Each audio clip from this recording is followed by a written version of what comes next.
को बात कुछ यूं थी, 6 ओवरों में एक्चुअली चाहिए थे 50 रन। ये मैच बेसिकली किस तरीके से चला है, हालांकि अगर आप उससे पहले अगर देखोगे, अगर मैं आपको लेके चलूं, जब 14 ओवरों की समाप्ति हो गई थी इस मैच की, वहां 16 ओवरों की समाप्ति के बाद आप देखोगे क्या हालात थे भाई लोगों। 117 रन थे आरसीबी के 5 विकेटों के नुकसान पे।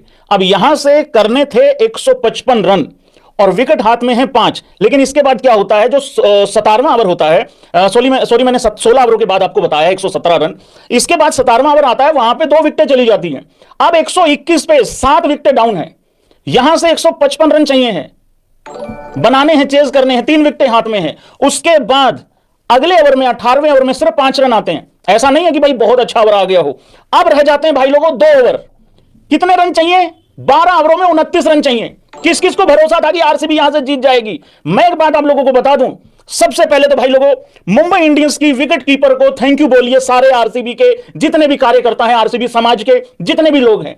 भाई लोगों ये जो लड़की है ना, ये क्लार्क करके, ये इतनी शानदार फिनिशर है। इसने इंडिया को वर्ल्ड कप में 85 पे 4-5 विकेट डाउन हो गई थी इनकी, या पता नहीं 55 पे कुछ ऐसा, वहां से ये लड़की 250 रन चेज कर गई थी।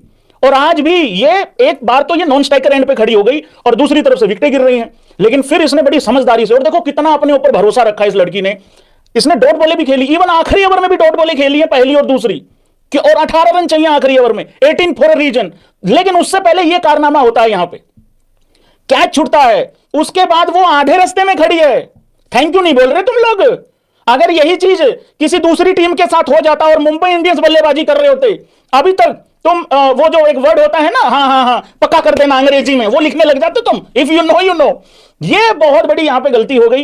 एक्चुअली हुआ क्या, बॉल हाथ में था नहीं, स्टंप पे सिर्फ ग्लव्स लगे थे। हालांकि ये इतना क्लियर आउट था, अगर यहां पे कोई हड़बड़ी की जरूरत भी नहीं थी बेसिकली। लेकिन भाई लोगों एक चीज अच्छा हो गया यहां पे, जो इंटरटेनिंग और जो मजेदार मैच चाहिए था, मतलब मैं तो यार देखो, फिर मैं भी इंतजार ही कर रहा था ना, नहीं तो 9:30-10 बजे आके लाइव आके बकैती मारनी चालू कर देते, लेकिन फिर ये मजा थोड़ी आता। बहुत ही इंटरटेनिंग, बहुत ही मजेदार मैच हुआ, जो चाहिए था बेसिकली। ओपनिंग मैच ऐसा ही चाहिए होता है। और एक और स्टैट था भाई लोगों यहां पे, वो भी मुझे मैच के दौरान ही पता लगा। श्री आकाश उस्ताद जी हैं भाई, यूट्यूब के गुरु हैं हमारे।